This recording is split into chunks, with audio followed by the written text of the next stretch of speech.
All right, welcome everyone, and thank you for joining us for this 30-minute webinar on managing school-level change. My name is Roger Fiedler, and I am the Communications Director here at McREL. In just a moment, I'll turn things over to our presenter today, Dr. Matt Seebaum, but first just a few introductory notes and some housekeeping items. Our session today is scheduled to go for 30 minutes with about a 20 or 25-minute presentation and then some time for question and answer at the end.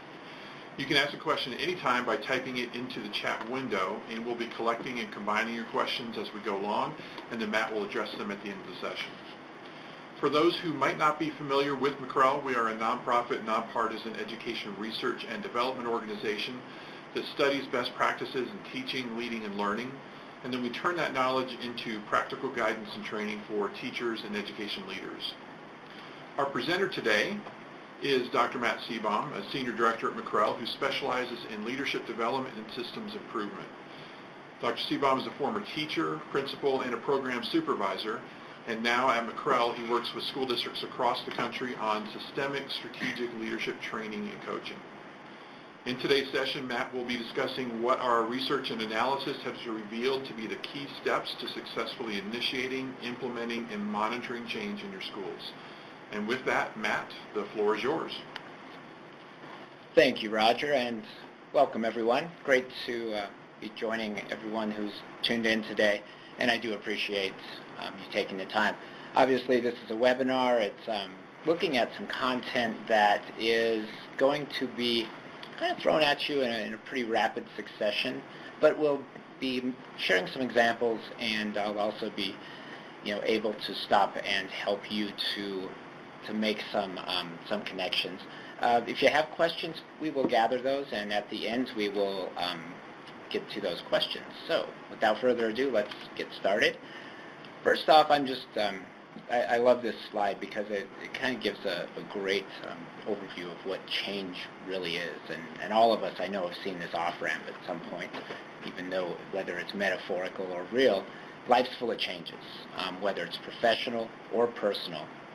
And in our balanced leadership work here at McREL, we've really taken some time to understand how change affects people in leadership positions in schools, in school districts, and whether that's a principal, whether that's a teacher leader, whether that's at any level within the system.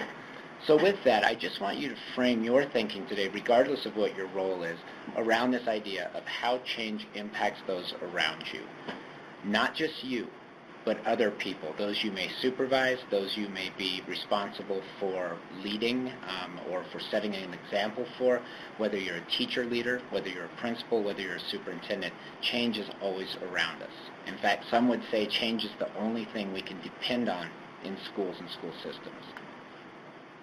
So our outcomes for this session, again, just a short period of time together, but we want to talk to you about first and second order change. We see change in two ways and beyond, but especially in two ways. We see some changes as being first order, those technical types of changes we can make without too much pain and suffering. The other changes we call second order changes. Those are those changes that are extremely difficult to make and have all kinds of agonizing and painful processes with them at times. Secondly, we have a process we want you to understand, and we want to share a little bit more about with you, and that is what we call our phases of change. And lastly, we're going to share with you a few strategies for managing change, kind of as an intro to the work we do here at McREL related to leadership and change. So with that, we do frame our leadership work, whether that's with superintendents, principals, or teacher leaders, around something we call the balanced leadership framework. And the balanced leadership framework takes our research on leadership and our findings on leadership and breaks that down into areas that schools and school districts deal with and interact with quite a lot. The first one being the focus of leadership. How can you lead if you don't have a focus? So the idea of focus is that we are not just focusing on anything, but helping educators focus on the right work. So within that, there are actually 7 what we call leadership responsibilities. And I should say there's a total of 21. There is a little bit of overlap. Secondly, within this framework, we have what we call community. We call this a purposeful community. And within this one, there are also some leadership responsibilities associated. But those of you that are listening, and when you're thinking about whatever your role is as a leader, if you're not focused on the focus, so to speak, if you're not paying attention to the community, which is all about the school culture, then how can you move a school or a school system forward and manage the change necessary to move that school from one level to another? Because it's in education, it's all, as you know, it's all about getting better wherever you are. Whether you're a top performer, there's still room for improvement, or whether you're struggling and low performing, there's room for improvement.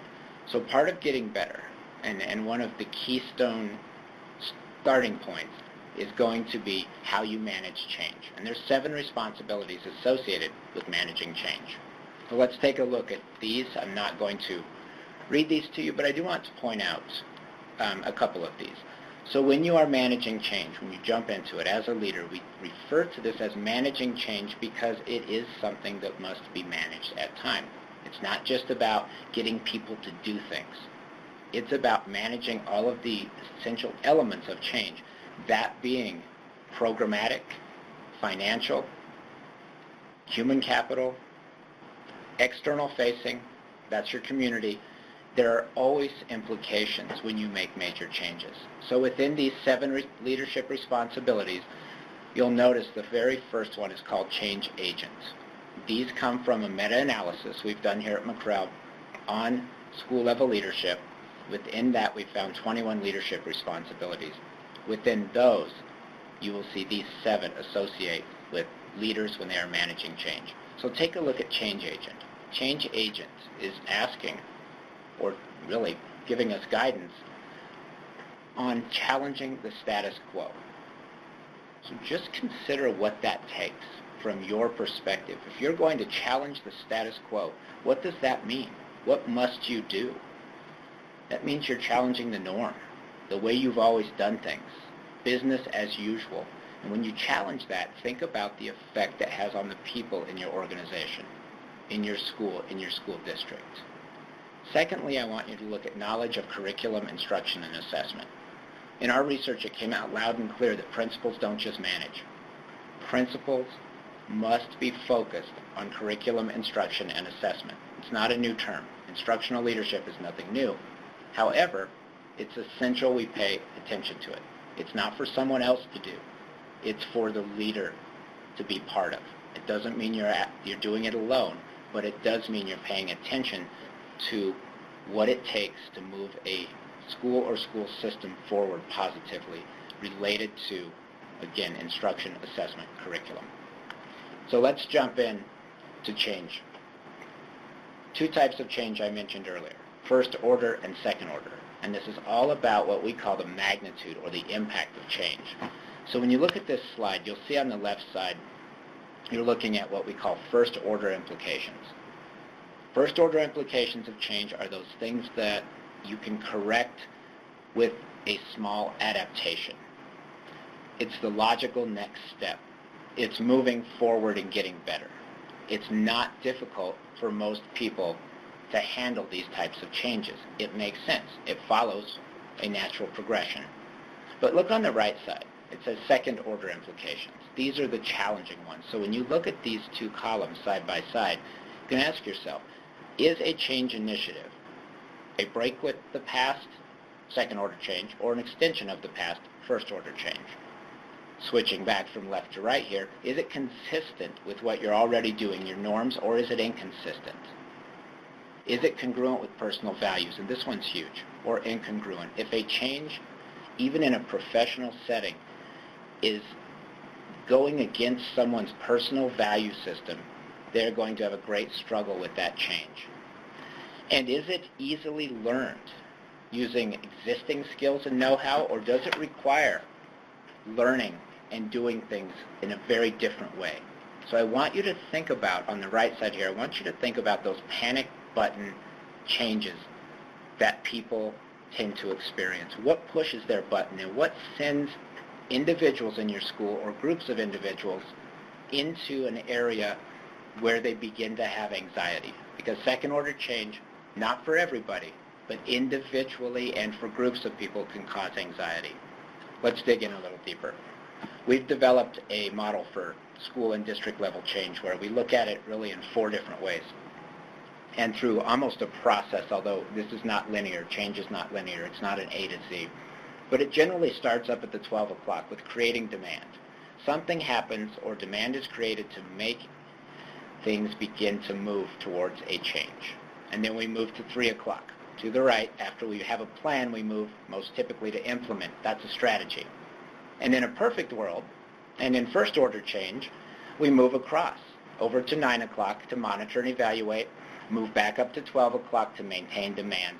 That's a typical type of change initiative in education. However, when we look at this another way, what if when we create demand or demand is created and we plan to take steps to address something that has happened or something that needs to be changed, what happens to the people who panic immediately? Generally, they go right down to this bottom area, 6 o'clock, manage personal transitions. And managing personal transitions is where people are in second order change. So this is a dynamic and iterative model of change. It shifts and it's individualized. And I'll get into that in just a little more detail. Let's start with create demand. With create demand, it's either created for you or you create it in a leadership position. By that, I mean that leaders often will see that something is not right in a school or in a school district, and they have to do something about it. To get people to know that it's a problem or something that needs attention, we have to create demand. So we do things to make people understand that things could be better. Sometimes demand is created for us externally, meaning that that demand happens because of compliance issues or ratings, and others are telling us what we must do to improve, get better, or change a practice or policy. So with create demand, there's a couple strategies around it. The first is, let's just say I'm a principal of a school and I am not pleased with the way teachers are, let's just say elementary school, are teaching reading. I know instruction well as a principal. How am I going to get them to see that there's a need to change the way we instruct students in elementary schools to help them become more proficient readers? Well, I have to create discontent with the current reality. So as a principal, as a leader, how do I do that? Some of the ways I do that is I have to not judge people. I have to not make the past and their work in the past seem like it doesn't matter. But I have to also show them the second bullet point of what could that vision be of a more attractive reality. So that's really where we are currently, and we need to change that. And moving forward, where do we want to be? There are 3 leadership responsibilities associated with creating demand. The first is ideals and beliefs. This is where you come from as an educator. It's what you can't fake. People know it. It's what you believe about schooling. Second is intellectual stimulation. How do you get other people on your staff when you're leading to understand the depth of knowledge they need to make a change? And how do you stimulate them to see that this is interesting, important, and worth doing? Third is change agent, challenging the status quo. And I can tell you this one is quite difficult. From personal experience, my background as a principal, I can tell you that even when people are faced on a school staff with some very real data that says things must change, the demand is being created, they will at times resist if it's extremely uncomfortable. I have a quick example of when I was new principal of an elementary school here in Colorado, and the staff had for a long time been very used to doing things a certain way. Everything from dress code was super casual to showing up late to work kinds of things. So I came in quickly, noticed this as a new principal, and said that's not okay. This has to change, and I instituted some kind of heavy-handed approaches to helping people see how important it was to be on time to work every day. Because when classrooms, and I know a lot of you are saying duh, but when classrooms are not attended at an elementary school and kids are running around and teachers are showing up late, obviously there are liability issues. So what I did with chronically late teachers is I would be in their class, oftentimes covering their class, and even when I shared with them the legal ramifications of being late to work and leaving students unattended, they were still very resistant to changing that practice because they said, the kids are trained in the classroom. They know what to do until I get there. Now, I know that sounds ridiculous, and it was ridiculous, but I'm just saying when a habit becomes a routine, becomes normal, and you try to change that in a system, it is very difficult to change. Now, the long and short of it is, I did make the change. I got people to change. I got people to move, but it took a great deal of interaction on my part and involvement. So let's take a look at implement, and you'll see how these weave together. Implement, the second phase of change, and I will tell you, implement is where so much of this happens to either help you move forward as a school or school system, or gets you stuck. And just think about it, those of you that are listening that are school level leaders. School year begins, there's a lot of momentum, there's a lot of excitement. This time of year, sometimes we're losing some of that momentum. How do we continue the momentum with whatever we're implementing to make sure it's successful? Paying attention to some things is important. First off, there are 4 items here: quality, fidelity, intensity, and consistency. Whatever you are implementing, whether it's a student conduct management type of approach, or it's curriculum and instruction related, it needs to have some research behind it. It needs to make sense. It needs to be proven. You're not just making it up as you go. And within that, when you're implementing anything, you also must pay attention to quality, fidelity, intensity, and consistency. Just think about that. What does that mean? Obviously, I don't have to tell you what those words mean, but whatever you're doing, that idea of fidelity, intensity, and consistency must happen. We also need to translate research into practice and provide feedback. So within this one, knowledge of curriculum instruction assessment is one of the leadership responsibilities. The second is called optimize. Optimize means to be an inspirational leader, the leader who stays the course, the leader who is the front-facing, community-facing cheerleader at times to get people to continue to move something forward related to a change initiative. We also know that leaders can speed things up when it comes to a change initiative. And the way they can do that is targeting and framing issues and paying attention to certain groups of people that research shows are affected in certain ways by change. Some of you might have seen this before. It's from Everett Rogers. He's been around for a long time. He's been researching innovation in a book called The Fusion of Innovation and How and Why People Adopt New Ideas. So for him, he looks at different categories, and he's researched change across multiple domains in business, industry, education, the social realm. And what he's found in every case, there's a group of people on the front end called innovators, and they're gatekeepers to a system. These are the people that we often don't pay attention to because they're so far ahead of everyone else. But as we move across here, we notice there's another group called early adopters. We need to pay a lot of attention to early adopters, because early adopters are the people who create momentum. And these are the gung-ho people that principals and superintendents love because they're moving things forward. Next, we have early majority. They need information and proof before you start moving them towards supporting a change. But notice when you get to the middle here, you are at a critical mass. Then we have the late majority. This is a group of people who often are reticent. They have difficulty making change. They need to do their homework. They need proof, and they need assurance. They come on board at different rates, but as they come on board, notice the percentage here. And finally, we have a group that's a very old term called a laggard. That's Everett Rogers' term, not ours. And laggards are people who struggle greatly. They're stuck in the past, their frame of reference is the past, and sometimes they will fight tooth and nail not to do something. In fact, they will isolate themselves at times on a certain issue. So when we're considering implementation of change, knowing about these different groups of people can make a big difference for us. Now, paying attention to our time, we also need to pay attention to monitor and evaluate.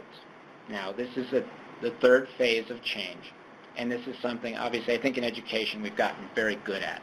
at least the day-to-day going through the motions of monitoring and evaluating. But the question to ask yourself is, do you have depth when you're monitoring and evaluating? And by that I mean this. Are we assessing the implementation of research-based practices? Do we know what we're measuring and what we're assessing for implementation?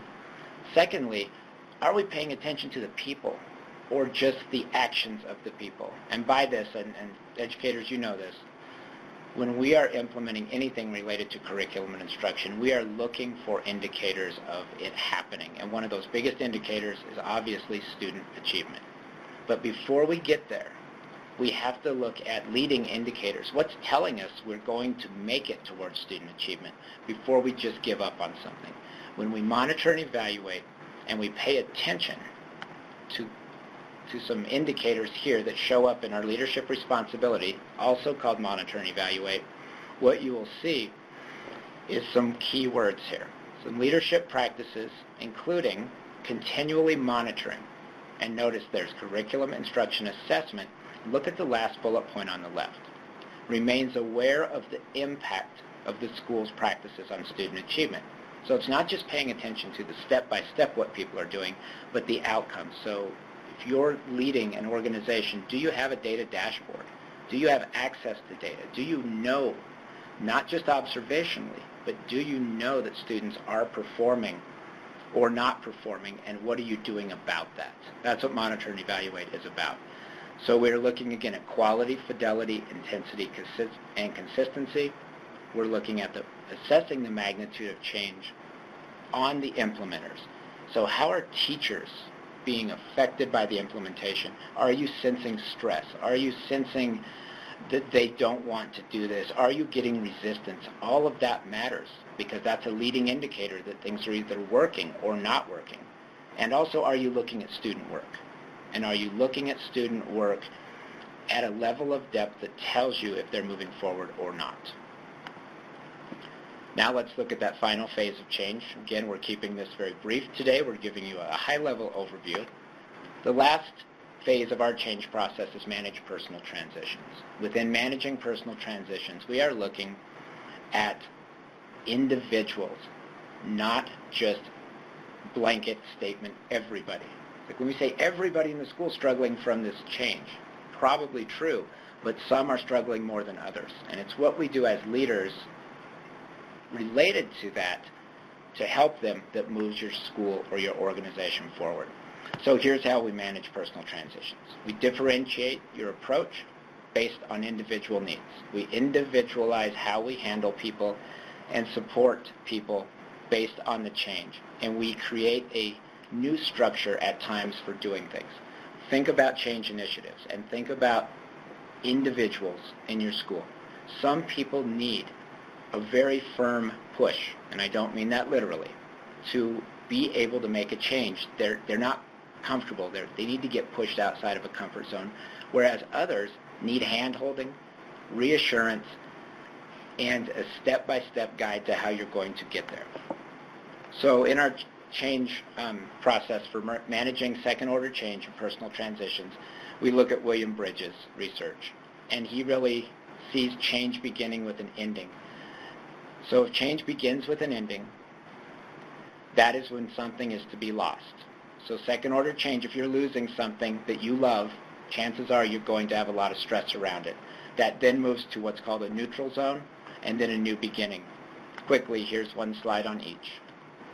An ending is when the old way is gone and people are struggling greatly, and in schools that impacts students. If people are anxious and having emotional struggles with the change, chances are they're going to have great difficulty being the top-tier teacher they could be. So this is all about grieving for the losses, taking stock of what will be left behind, and connecting the past with the future. And what this does for the leader in the leadership challenge is when this moves to what's called a neutral zone. A neutral zone is characterized by chaos. However, out of chaos comes creativity. So when you think about this, the rough thing about change is that sometimes and often when changes are really difficult, things get worse before they get better. However, things do get better when we stay the course. The neutral zone, there's no fixed timeline on that. Sometimes it's a matter of weeks, sometimes months, occasionally years. Staying the course is critical. And then lastly, something called a new beginning. A new beginning is where we've gotten through that difficulty, and again, individually and as an organization, and we now have a better understanding of how things can be, how the future can be, and we are making a commitment to what our outcomes can be and how successful we can be as an organization, and we are willing to take the risk as an organization, as a school, as a district, that the new way of doing something will work. So with that being said, and as a quick recap, we have 4 phases to our change process. First is creating demand, getting things moving. We develop a plan, we move that to implement. In great circumstances, with first order change, the logical next step, that moves to monitor and evaluate, and maintaining demand. In the most challenging circumstances for some individuals, a new change creates something that is extremely difficult and causes anxiety for them. And that's where we end up in managing personal transitions. The leadership challenge here is to differentiate leadership to the level of supporting and keeping the momentum of a change going for those that are affected most severely by it. So with that, I will stop and I will hand it back to Roger. I thank you. It's been a really rapid succession through the content today, but I think we do have time for a few questions if there are some. Sure, and just a reminder that if you do have questions, please use the chat box to type those in. And I think maybe if I could offer a question to get things going, something that we hear from schools and districts we're working with often is, Matt, if you could address how can principals or other school leaders, when they're implementing a new policy, a new procedure, a new program, what are they going to see in their staff that helps them identify which of their staff members are perceiving that new change as a first order change, and how do you understand when somebody is struggling and seeing something as a second order change? Yeah, a lot of this is knowing your people in your school or your school district, knowing the culture and knowing how they operate, because then there's a change in pattern of how people are acting or working with kids. We often know the outcome of that is stress. And when that stress happens, it can impact their practice. So if you're monitoring effectively, and you're not just looking at what people are doing, the actions they're taking, but really talking to them, getting to know the culture of your school, know the people, you will understand when there's a change in patterns, in communication patterns. You'll also, again, if you've been in your school a while and you know the people, hopefully they're honest enough with you to come up and share with you, or you can ask and they'll give you an honest answer about how difficult a change can be. But I always give this recommendation. Look for anything that's out of the ordinary. Not in a paranoid way, looking for the negative, but what has changed? Are you seeing an increase in disciplinary referrals in the office? Are you seeing an increase in teacher absence? Are you noticing, or do you have the situational awareness to notice that the morale seems to be taking a hit in the school? It seems to be down. Those are all things that can tell you that a change is affecting people at a deep level, and this is a psychological domain. Now, none of us as school leaders, well, most of us aren't trained as psychologists. A few of us are, but not many. But we still have to pay attention to that. So remember, it's not just the mechanics of doing something new. It's actually the support for it, and it's the people's attitudes and beliefs and their behavior patterns that we really have to pay close attention to. Other questions? Thanks, Matt. We also have another question about strategies for differentiating the change process for individuals on your team. Sure.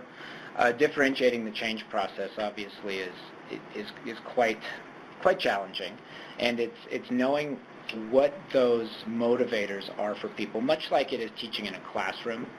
Supervising adults and leading adults is not all that different. And I would say that there's another leadership responsibility we didn't talk about today called relationships. And if you have a good relationship with your staff, you are able to help them more than if you don't. But if you don't, if you're new in your school, your building, take the time to get to know people. Take the time to have that depth of relationship with them on a professional level, of course, that knows more about them than just who they are as a teacher or as a bus driver or as a cafeteria worker in your school. Get to know something about them. And the strategy that I've found, and I've done it myself and I've seen a lot of principals do it, is take the time to learn something about everyone in your school, regardless of that drives them, one of their passions. Oftentimes it's their kids, and it's what their kids do.